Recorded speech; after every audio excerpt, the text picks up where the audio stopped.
Hello, hello. Look, you got all my papers back here. I'm doing work today. Yeah, so I'm getting everything together. I'm getting everything on Instagram, and I'm excited. So Instagram's getting going. It's going, it's going, it's going. I'm excited about that. So I'm really happy that things are coming together. We're going to hang out for a second and let people jump on. I know it's the middle of the day. I told you guys I was going to go live in the middle of the day today. I know a lot of you work. I get it. But I needed to come live today because I have an appointment later. So I wanted to talk about this for those of you who watch the replay. Welcome, welcome, welcome. Okay, so if you are new to catching me live, my name is Raven Woods. I'm the CEO and founder of Autism Mama Rocks IEP, and I help parents gain the knowledge and the confidence to become the CEO of their IEP meeting and get things done. If you are new, post a 1 below. Tell me where you're from. If you're open to telling us about your child, we definitely would love to know. And post a 2 below if you're an oldie but goodie. You guys know what to do. So I'm talking about today one of my favorite topics. You guys know this for those of you who know me. I love talking about the present levels, how the present levels is the whole thing of the IEP. If it's not in the present levels, it can't be in the rest of the IEP. So if your present levels suck, your IEP more than likely sucks. Okay. So I love teaching about the present levels, what should be in there, what shouldn't be in there, how the present levels develop the goals, accommodations, services, and everything else. Okay. But today we're going to talk about how I explain to teachers how they are to measure goals. How they should be written is something we'll talk about later. But the main thing is I'm going to talk to you about trials, opportunities, and times. And I'm going to talk to you about the percentage and how many times opportunities, okay, should be given, okay, or even trials. All right, so that's really important just because you need to understand why trials, opportunities, and times, honestly, that is a matter of semantics. However, there are times where opportunities makes more sense than trials. Does that make sense? So what that means is, a trial is something that's done within the goal, okay? And the goals are written out, and hopefully they are appropriate, measurable, all that fun stuff. All right. I can't tell you how many goals I see, and they're absolutely horrible. But it is what it is, That's why I like to get a hold of them. But the biggest thing is, making sure that those goals align with your child. Okay. And making sure that what they look like is simple. And when I say that, I say that because, so many goals that I see are so complex that it's hard to really analyze them. It's hard to, hey, Bill, it's hard to, if you want to share this to the group, I would so love you. It would be great. Okay, so I see people jumping on now finally, but I get it. People are at work. So again, post a 1 below if it's your first through third time catching me live. Post a 2 below if you're an oldie but goodie. Make sure you tell us who you are and welcome, welcome. I also have a group. You can put in the search bar Autism Mama Rocks IEP group, and my amazing assistant is actually right now adding people to the group because I let it get way out of hand. Okay. So we're talking about times, opportunities, and trials within a goal, and how I explain to teachers. Thanks, Bill. I appreciate it. Hey, Cynthia, how are you? Oh, my God. Really? Where have you been? You know what's so funny is, and I'm stopping this for a second because I have not talked to this woman in forever. Do you know I was just thinking about you yesterday, and I was going through files, and I was like, oh, I gotta message her. That is so crazy that you're out. That's so bogus. Okay, so moving on. You should message me. We got to catch up. The biggest thing is don't get hung up on trials, opportunities, and times, because it is a matter of semantics. But if you read the goal, I always read the goal. I'm kind of weird like that.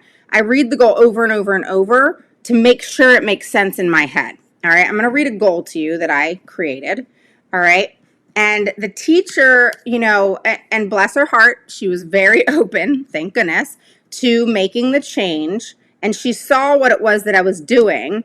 And I think I mentioned to you guys, sometimes, it's always a sometimes, teachers are writing goals because we're not taught how to write goals. And, they're writing goals on, with the thought process of giving themselves the ability to change it.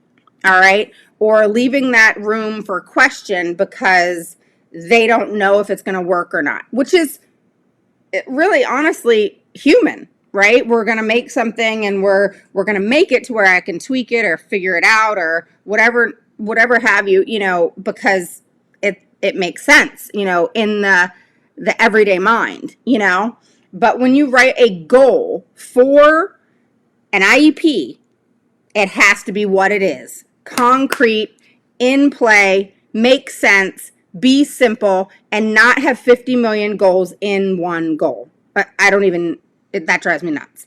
Hey, Christina, how are you? So let me read a goal to you that I had changed. And again, it was tweaked a little bit. We talked about it. She had less times, et cetera, et cetera. So I'll read it to you. I am not going to say the child's name, just so you know. I'm going to make up a name. It's going to be a different name. All right, so when given a topic, Noah will compose multiple word sentences, in parentheses, 7 to 10 words, that will compile into a small paragraph. Okay, so what is a paragraph? So I put 4 to 6 sentences. And this is, again, based off the child's ability, okay, based on data and evaluations. Based on a given preferred topic or event with no more than 2 verbal prompts as demonstrated by writing samples in 9 out of 10 trials at 90% accuracy as measured by report data collection and writing samples. So basically what I'm saying here is I kind of changed her goal because she had, I think, 3 to 4 sentences. And then instead of 7 to 10 words, I want to say she had 4 to 6. And so I always have high expectations for the child. I always like to do 9 out of 10 trials at 90% accuracy, or it could be 9 out of 10 times, 9 out of 10 opportunities, just, play with the word and see which one makes the most sense. But again, it's a matter of semantics. All right. And, if you got to look at that baseline, if you don't know what the child's baseline is, you got to take a step back and not at all put a goal together, because it's going to be a goal based on your opinion or their opinion versus where the child is. So for example, in this goal, I'm going to read it to you in flow, and then I'm going to explain it again. All right. When given a topic, Noah will compose multi-word sentences, 7 to 10 words in parentheses, that will compile into a small paragraph, 4 to 6 sentences in parentheses, based on a given preferred topic or event with no more than 2 verbal prompts in 9 out of 10 trials at 90% accuracy as measured by report data collection and writing samples. So if it's something that they're writing, you always want the writing samples and you also want the data collection. All right. The data collection should include how that child's doing at that time. Was there any behavior issues at that time? Is there any concerns you need to be concerned about, et cetera, et cetera. Okay. So basically, when the teacher had a little bit lower of numbers, like sentences was like 3 to 4, words was like 4 to 5 to 6, something like that. So I upped that because I think that, all students should have the opportunity to excel, and we have high expectations versus low expectations for them, which is an idea. But at the same time, his baseline was already 4 to 5. So why would I take the teacher's 4 to 6 when his baseline, where he is now, what he is doing now, is 4 to 5? No. So that means I'm going to move it to 7 to 10 because you want to, this is a year's time. You want to give them the opportunity to have educational success. All right. So another goal, okay? Noah will read a passage, book, or paragraph at a third grade reading level. Let me stop there. A lot of times schools will say at their reading level or on their reading level versus state the grade level they are on. You make sure to demand where your child is. What grade level are they on? I remember there was a school district. I argued with the teacher and the director of special education on what grade level the child is in. And what happened was I was talking to the teacher. I was trying to get her to tell me what grade level the child was on. And the director of special education stepped in and kept wanting to interfere and interject because she didn't want the teacher to actually say it. But I said, you need to be quiet. I want to hear from her. She's got a voice of her own. We don't need to have your mouth going because you don't work with the child every single day. So you be quiet. I want to hear what she has to say. So the teacher was then put on the spot by me, which was unfortunate because of what the director had done. And I even apologized to her later, but I didn't have a choice. I had to shut the director up. And so she finally said, she was honest and transparent. She said, he's on a this and this level, and it was like 3 or 4 years behind, where they didn't want to tell me. They wanted to say on grade level. And then the director of special education, when I asked that question, wanted to say, well, that varies, and it's not always the same each time. Yeah, it is. I can't read at a third grade level one day and then a 10th grade level the next. That doesn't make sense. So, you got to push through those barriers because they're trying not to tell you stuff. All right. That is it's like almost sometimes their sole purpose in life to not tell you what grade level your child's on in certain things because they don't want you to have a aha moment. All right. Same thing. Hi, Alina. Welcome. Yes. Post a 1 below if it's your first time catching me live. A 2 below if you're an oldie but goodie. Tell us where you're from and about your kids. We definitely want to know. And make sure you join my group at Autism Mom Rocks IEP group. Put that in the search bar. You can do that later if you want to. So, it's very frustrating that as a parent myself, that you have to argue about what freaking grade level your child's on. Here's another one in reference to that, just so you know. All right. When evaluations are done, you want to find out what grade level they were tested on. All right. Because if it says average, below average, extremely low, blah, blah, blah, blah, blah, guess what? It could be on a grade level that is way below the grade they're actually in. Okay. They typically need to start. What makes sense is start one end or the other. You can start on the child's grade level and work your way down till you find out where they are. What makes the most sense is starting, at a lower level. All right, say the kid's in 8th grade and you think that more than likely they're on a 3rd or 4th grade level. Okay, so you start lower than you think they are. So let's start at a 2nd or 3rd grade level, 4th, 5th, 6th, 7th, 8th, and you'll figure out where that stopping point is of where they are. Okay? Because that's one thing that I love about Linda Mood Bell, and I send all my clients there now. It is something that I make sure that they do. All right? And they're amazing because instead of charging their $600 to $800 fee for their amazing evaluations, because it's a referral from me, they only charge $99. Kim, by the way, I need you to go get that. I'll call you. And so it's one of those things where you have to be proactive in what it is you're wanting to know. That's why when you go through an IEP, you have got to go through it page by page because you want to ensure that you are catching things that either aren't making sense or are confusing. If it's confusing for you, you need to say that. That doesn't make anybody dumb. This is like foreign freaking language. Do not in any way feel you are dumb or insufficient or anything like that. Because if it's not written in a way with what's called clarity and finality, then that is actually a procedural violation. So if you voice, hey, I don't understand this, not only do they have to explain it to you, but they have to rewrite it in a way in which you understand. That does not in any way make you stupid or insufficient or, dumb that you can't read what was there. Do not in any way feel that way. And if they try to make you feel that way or insufficient, kind of like I was saying last night, then you need to step up again and say something. Say, excuse me, do not make me feel insufficient because I don't understand the foreign language you put on this paper. And bottom line, it doesn't matter. It has to be written with clarity and finality. And you didn't do that. So you're going to rewrite it in a way in which I understand. So if it has to be babyfied, I don't care. Do that. All right? Make sure you get your voice heard.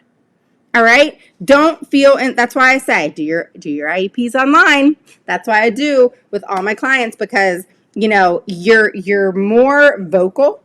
You're at home, you're relaxed, you can have your papers all over the place. You guys got to see this. Like, I got papers everywhere. Like, I'm doing, getting my Instagram and my posts together today. I mean, I got all kinds of paperwork all over the place in my living room.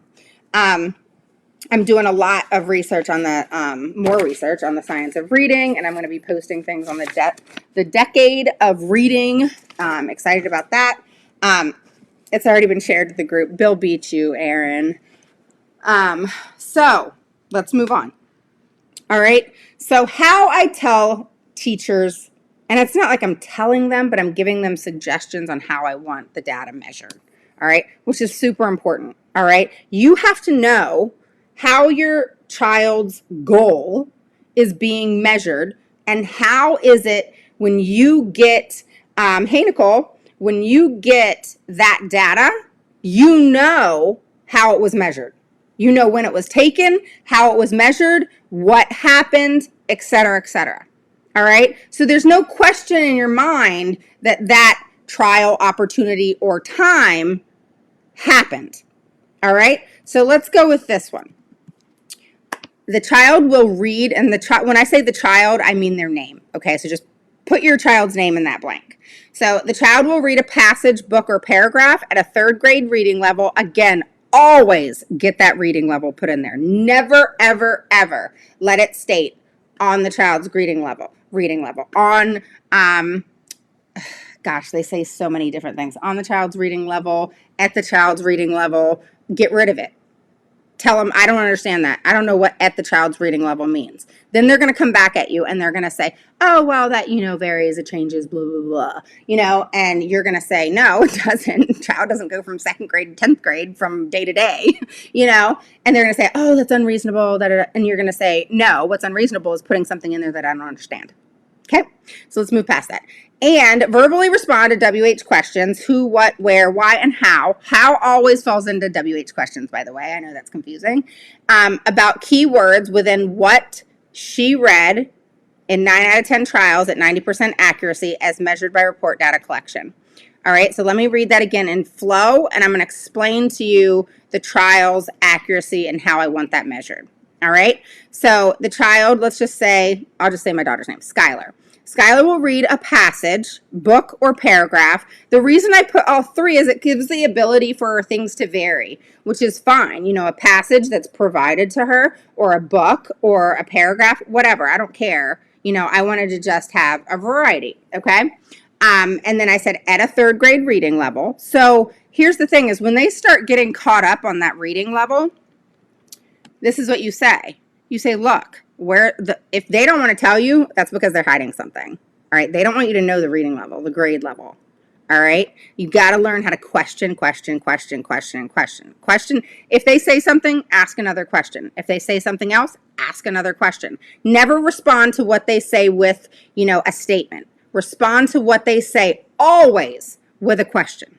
All right, I teach that in my course, Autism Mom Rocks the IEP. It's called Rock the IEP. All right, it's my big course, and I teach my PPPN trademark system, which is plan, prepare, present, persuade, and negotiate, only if you have to.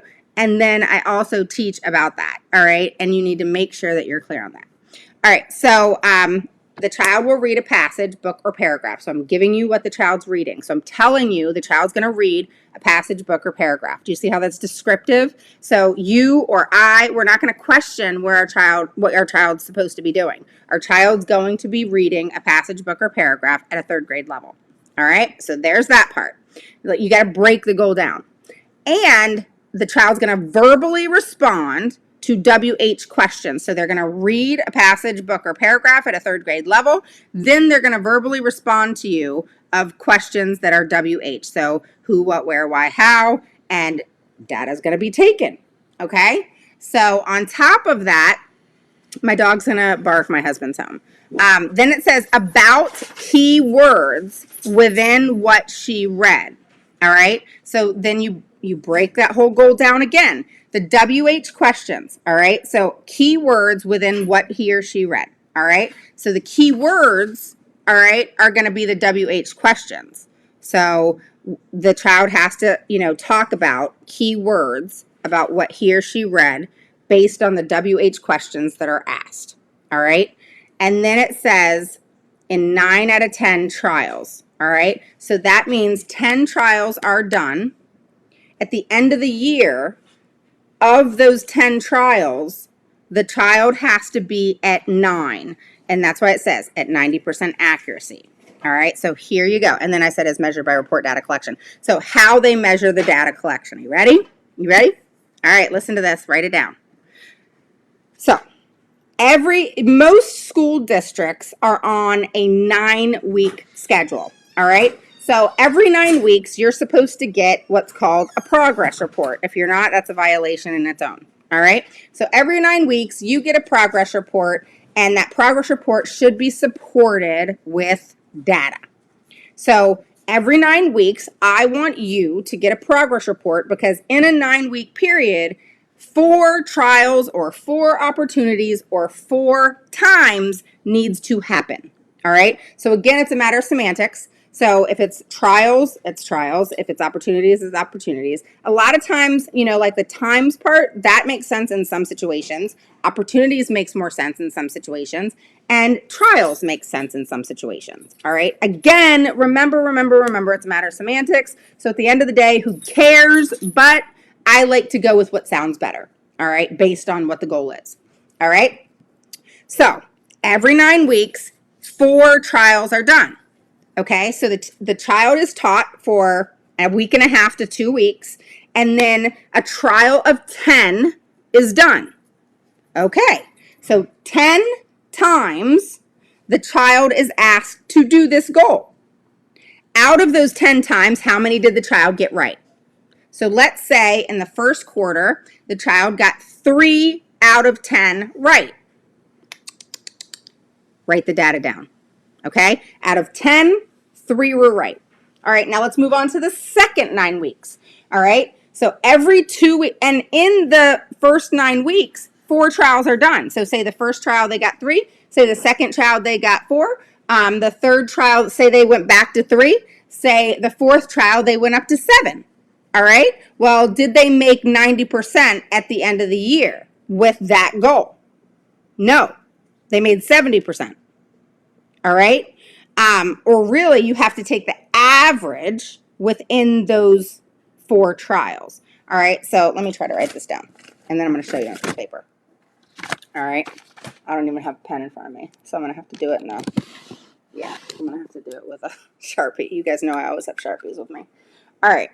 So you got 10 trials. You can't see it on this paper. Shoot. All right. Let me do it here. You have 10 trials, all right? So you got the number 10. I know, I have a freaking Sharpie. I don't know where my pens are. I'm really bad with pens. I have 50 million pens. I lose them every day. All right, so you have 10 trials. You have 9 weeks. All right, I know you guys probably can't see this real well. So you have 10 trials, and every 9 weeks, you do 4 trials. All right? So 10 trials are done every 9 weeks, and you do 4 trials in those 9 weeks. All right. So let's say I need to get a pen. This is going to drive me nuts. Let me see. I'm going to find a pen, guys. So hang on. Give me 2 seconds. All right.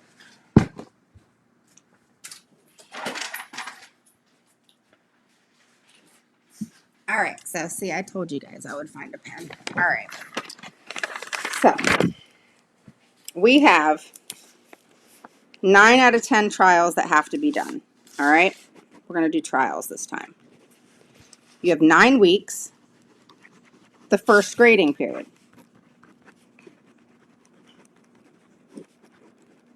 I'm going to show you guys this in a minute.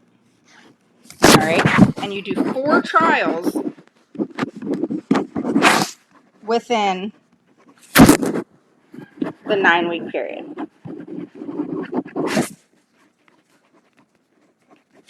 All right. So let's go 1, 2, 3. All right. Sloppy. All right. Sorry about that. All right. So you got 9 out of 10 trials that they have to do. All right. You got 9 weeks in a grading period. So the first 9 weeks is, the first grading period. And then you have 4 trials within the 9-week period. So you have 9 out of 10 trials the child has to do. You have 9 weeks in which to do it and get the data. And then 4 trials within a 9-week period. All right. Now let's do this. So we have 4 trials in a 9-week period. So every 2 weeks, the child has to do, and the teacher has to take data. All right. So the first time, so you have 4 times that you're doing it. Okay.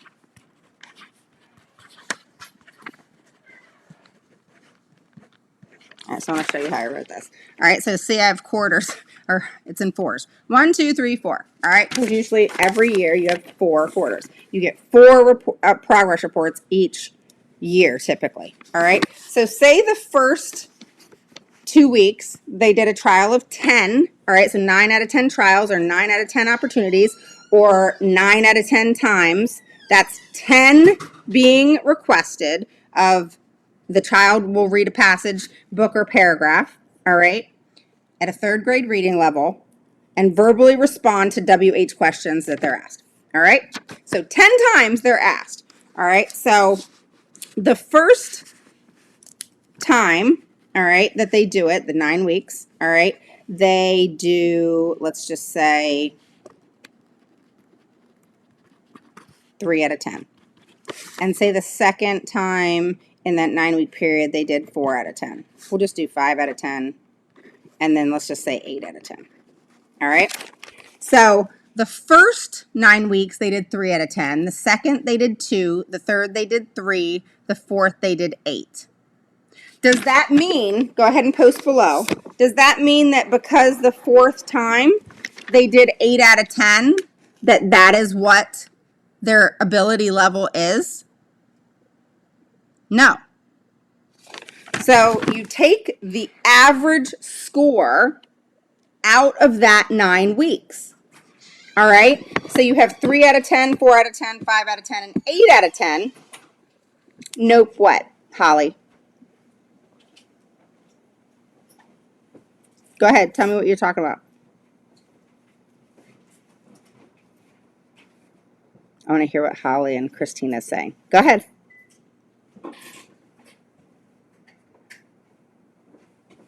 Hopefully they're typing. All right. So you take, does not show. No. Yes. Okay. I was like, yeah, you take the average, but I was waiting for you to say something different because maybe I was going to learn something. Right. Yeah. So I was like, oh my gosh, did I just say something wrong? I mean, why am I second guessing myself? No. So yes, that's absolutely correct. All right. Yes, this has to do with all IEPs. All right. So we have 3 out of 10, 4 out of 10, 5 out of 10, and 8 out of 10. 4 trials of 10 were done in a 9-week period. All right. So we take that average score. All right. Then we go to the next 9 weeks. You guys get the picture. All right. And then the third 9 weeks. And then the fourth 9 weeks. All right. And then let's just say the second 9 weeks, the child jumped up to 5 out of 10, 5 out of 10, 8 out of 10, 8 out of 10. Then you take the average score there. Then you do the same thing in the third 9 weeks. Let's just say 8 out of 10, 8 out of 10. Say they, Christmas happened and then they jumped down to 6 out of 10 and then back to 7 out of 10. Then it's like you take the average there. And then you continue it, throughout the 4 times. I'm like 9 weeks, 9 weeks, 9 weeks, 9 weeks, right? All right, so out of 9 weeks, you're doing 4 trials of 10, so 40, all right? And so you take the average score in those 4 trials in that 9-week period, get the average score, and that is the data that should be shown, all right? So not only in those 9 weeks should you get a progress report, but you should get a progress report that supports it with data. So that data would be, hey, the first trial of 10, your child did 3 out of 10. The second, your child did 4 out of 10. The third, your child actually went back down to 3 out of 10. And then if that kind of thing happens, and then say the fourth, they went to 5 out of 10. All right. But if they regress in one, not that that was a big deal to go from 4 to 3, but no one wants their child to regress. So if that happens, don't leave it alone because you're thinking in your head, oh, that's just one. That's just one. No, find out why. Why did they go back one? Were they in a bad mood that day? Did something happen? What was going on around them? Et cetera, et cetera, et cetera. Okay? But don't just accept, oh, okay, they just went down one. That's no big deal. It's not that it's a huge deal, but you still want to know why. Always ask why. Don't accept half-assed answers. All right? Ask why, get that answer, and if it's not sufficient to you, it's the why that you got back was not something that you were able to digest well, then ask why again. And continue asking why until you get what you need to get, the information that they should have. Okay? So hopefully that makes sense. Yes, definitely share this if you guys want to share this. All right? So then the second 9 weeks, you do again 4 trials. All right? And then you get the average score there. Again, the third and then the fourth. So every bit of your child's trials and what they need to do. Wow, you're amazing with this info. Oh, you're welcome. Thank you. I appreciate it. So I tell teachers to do it this way. And to be honest, when I say I tell teachers to do it this way, they actually say thank you. All right? Because as a teacher, you get so many kids, and you have to do all these trials and you have to make sure you do all these goals and you have all these responsibilities and then the legalities that go with it with IEPs. And I can imagine what their brains are doing, and again, you got your good and bad ones, but at the same time, let's just hypothetically say we're dealing with an amazing teacher. All right. So that too is why you want simple goals. Yes, I'm actually in a due process with New York right now. So that is important, all right?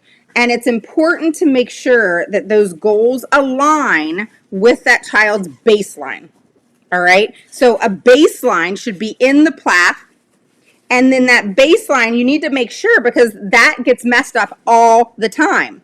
Just like I said in this goal, I said that, the other goal that we were talking about where it was 4 out of 6 sentences for a paragraph and that the words of how many words was 7 to 10 in that paragraph. Well, the teacher had less. She had, I think what I told you, 4 out of 5 words. And then the sentences was like 3 out of 4. And not only did I feel for the child's age that was, really not challenging the child, all right, and not having high expectations, but at the same time, the baseline said that's where the child was already. All right? So when you look at your child's goals, always question them. Go back to that PLAF and see where the baseline is. Because had that teacher kept that, the child would have made no progress that year, but it would have looked like they made their goal and amazingness just happened. But that's not accurate because that's where the child was initially at the beginning of the year. So by the end of the year, they were in the same place. Make sense? So pay attention to that. Happens all the time. all the time. So then I questioned her. I said, well, why do you have it the same as the baseline? And then I got, I agree with yours. Let me change that. And again, giving people the benefit of the doubt. Some, I'm sure, are innocent mistakes, and I know some are not. So you have to make sure that those goals align with what the baseline is. Make sure that the trials are being done and that you get the data from the trials. You want to know in those 4 times that's done in a 9-week period where your child scored in each one. You want that data. Ask for it. All right. And when I say I get thank yous from the teachers, it's because no teacher should be running trials 24/7, running a trial, running a trial, running a trial. And in my mind, I'm like, why would they run trials, or nothing at all? Because they don't give us data anyway. So you want to make sure that you have in the IEP, this is how a trial is going to be done, or the opportunity is going to be presented, or the time it's going to be done. All right. And then once that's in the IEP, you know, hands down, how that progress is going to be measured, how the trials are going to be done and conducted. All right. So when you have the 4 separate, what is it called? 9-week period. Brain fart. So every 9 weeks, 4 trials are done. Okay. Of 10. Where did that child score the first time, second time, third time, fourth time? All right, average score. Same thing for the second 9 weeks, third 9 weeks, fourth 9 weeks. Then I know that's my dog squeaking a toy. So then quarters. I'm like, I think ours is called like 9-week grading periods or something. So doesn't matter, same thing, quarters. So that's how things are measured. So in 1 quarter, if your child did 5, 4, 3, 2 out of 10, you take the average. Same thing for the second, third, and fourth. All right. And make sure before you make a goal that it is relevant to where the child is now. Look back into the present levels. Is your child's baseline there? It's required to be there. You need to know where your child is right now. If not, how are you going to make a goal? You can't. Rocco, really? Can you not squeak that thing right now? Every time. He didn't squeak at all today. Now he decides to squeak. All right. So does anybody have questions on that? I'm done. Okay, see y'all later. Taught you how to do trials. Done. Go talk to your teams. So basically that's how it should be. All right. So the trials are done in the 9-week period, and then you're able to measure that progress. There's no ands, ifs, buts, or questions. How many times do we lose our shit over data? All the time. Where's the data? Where's the data? Where's the data? Where's the data? And the teacher doesn't have the data. And then they want to say, oh, I got observations. And, that ain't data. That's subjective data. All right. We want objective data, not subjective data. All right. I don't care about your opinion, what your thought is, all that kind of stuff. Let me see if I have that paper of what the judge said that one time. Here it is. I actually have it. Look at that. All right. So a judge said in a Texas due process case, let me flip to it. Okay. In addition to the child's grade and test scores, the district emphasizes the testimony of blanks, the child's teacher, that by the end of 5th grade, the child was able to read aloud with confidence. Because the teacher's perception of the child's name, confidence, is entirely subjective, this evidence is of limited value. That is what the judge said. Let me repeat that.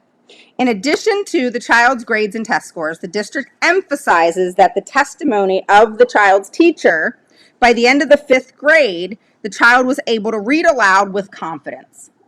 Whoa. So the child was able to read aloud with confidence. How the hell do you know that? So the judge said, because of the teacher's perception of the child's confidence is entirely subjective, this evidence is of limited value. This is a court case, due process case. All right, so I don't want subjective data. What is the PLAF? Oh, girl, that's like an entity in itself. I can't even like go into that one right now. That is a huge question right there. Basically, in a nutshell, it's where, let's just say, we'll just go with reading. So your child's reading baseline should be documented of where they are right now, what are they doing right now, what are they working on right now, and then, you know, what their needs are, what their strengths are, and there needs to be fewer strengths, meaning, you know, your child was, you know, reading on a third grade level. Now they're pushing into the beginning of fourth grade level on such and such books, and they're doing this and that. All right, so that could be a strength, whatever it is, this and that is, okay? It has to be descriptive.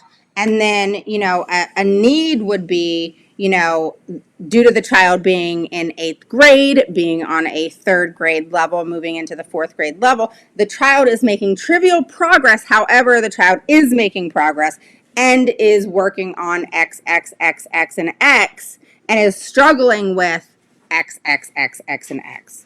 Okay, so the reason I say that is because it has to state what is it they're doing and what is it they struggle with.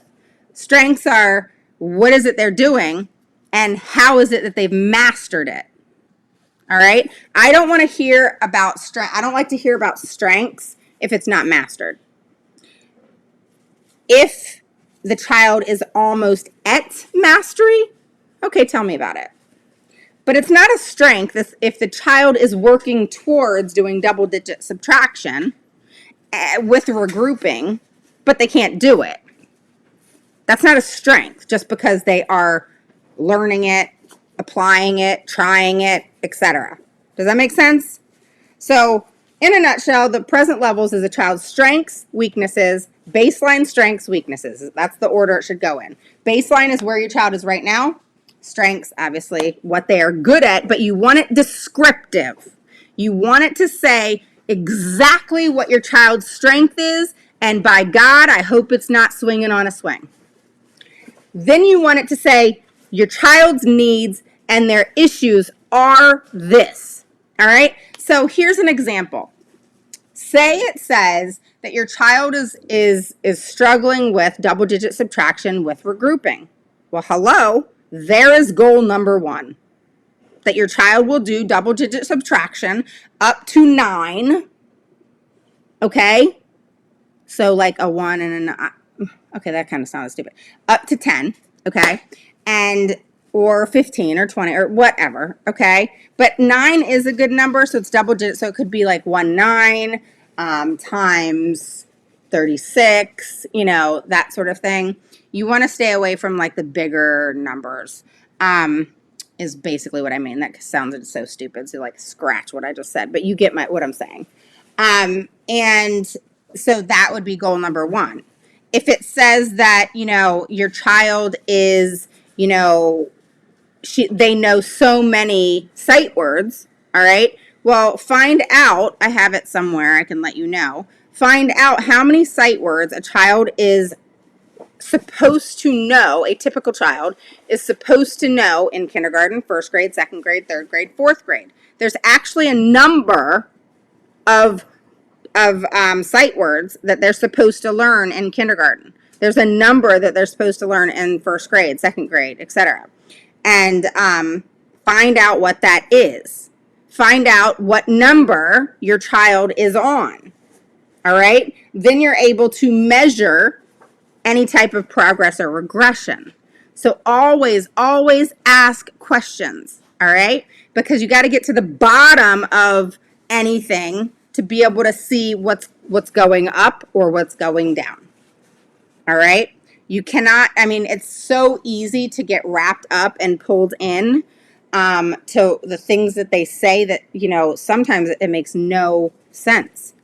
Like there's so many times that I'm saying that makes absolutely no sense. Just like I was telling you guys the other day about the OT, how she said, oh, it's easier for me. You know, it's easier to go into the classroom, and they're integrated into the classroom and they're bringing their OT and blah, blah, blah into the classroom. I hear it with speech too. Oh, let's do it in the classroom. They need to be able to do it in the classroom, in the classroom, in the classroom.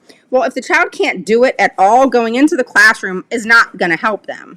They need to leave the classroom, go learn the basics and the beginning points of speech, of OT, whatever it is, okay? Because especially with OT, with sensory or writing, that's going to affect them in the educational setting, the school classroom. All right? So if they're not taken out, they're not taught the basics, they're not able to apply anything into the gen ed setting or into a classroom. So a child has to be pulled out to learn and then brought back in to apply. So hopefully that makes sense. Okay.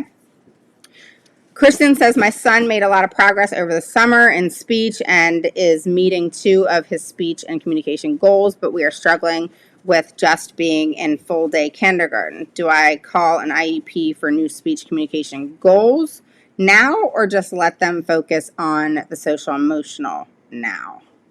He made a lot of progress, but now you're struggling with being in full day kindergarten.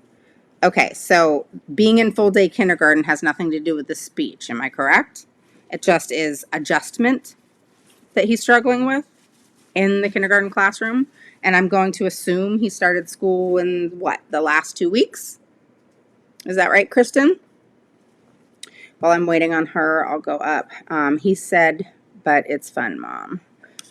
Does this model apply to high school students? It absolutely does. A child with special needs, all goals should be measured the same, all right? And doesn't it make sense if it's a 9-week grading period before you get a progress report that you would have 4 trials done to know what the data is within those 9 weeks? Of course. Doesn't matter what grade they're in.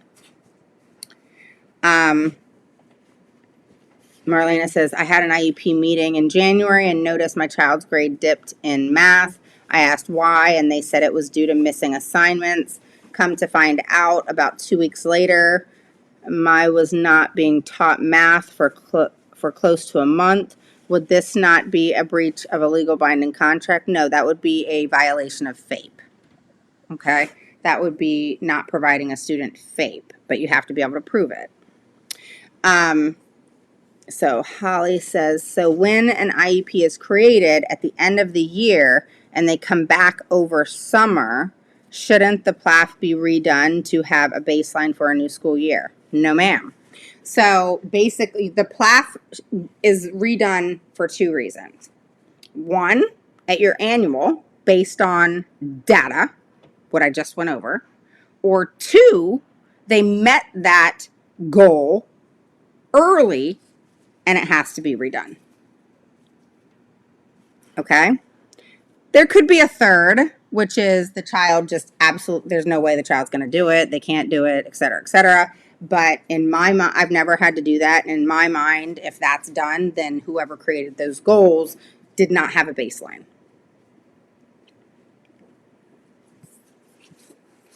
What percentage should we be expecting to show ambitious progress? Okay, so mastery is considered 80% or above. So I never do goals any lower than 80%. I typically always do it at 90, because in my mind, if we're going to put a goal in place, they need to be able to do it at 90%, not 50. That's like not mastering a goal. All right, but if you want to, be a little flexible or whatnot, and you want to do 8 out of 10 at 80% accuracy, that's fine. Look at that type of situation with how old is the child, what is their ability, what is the, the disability, et cetera, and make a decision based on that individual child. But in my mind and perspective is, if a child's going to be given a goal, I want to make sure they can pretty much at 100% do it. If not, we need to figure it out, because if you think about it, 80% or 90%, there's not much of a difference. So I want that child mastering that goal. If you take 80%, 90%, 100, 90 is in the middle. So I want to make sure that that child's going to master that goal. Okay? Never have goals on the halves, all right? 75, 85, 95, etc. All right? That's very difficult to measure. It's very difficult to document, and it makes no sense anyway. So always 80 or 90%.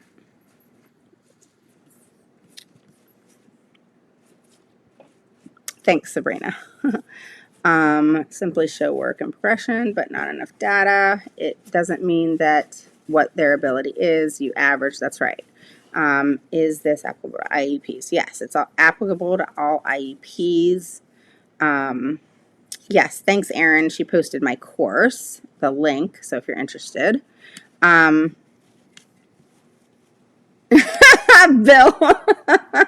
Okay. All right, guys. Is there any other questions? Alina, what did you need? I'm thinking you need to have another round of the mastermind course. Who? Who does? And Alina, what is it that you're needing? You said, please, that would be helpful. Kristen says, yeah, this is the third week of kindergarten. Today is the first day he has willingly walked in. I am just wondering if we should just focus on school setting before calling a meeting to adjust goals. Yeah, I would do that, especially when school just started. You need to give them time to acclimate. So, like, for example, when I was doing having meetings over the summer, and I was requesting IEP evaluations, or just evaluations, various evaluations. And then we were, putting together goals and so forth. If at all, if we did, because we were going to meet after the evaluations, go over those, and then have another meeting and create the IEP. So I do step by step. The first meeting is concerns, issues, and setting up what evaluations are going to be done. My second meeting is going over all evaluations and having discussion. And third meeting is creating the IEP, and sometimes you need a fourth to do that, especially if you have a BIP. But in regards to the beginning, when I'm asking for, over the summer, when I was asking for evaluations and say that child needed an FBA, well, we weren't going to do that over the summer because there's no way to really observe that, right? So I always say, can you do the FBA within 45 to 60 days? Because then that child has enough time to acclimate, and any type of behaviors, any type of concerns, any type of issues typically will come out between the 45 and 60th day.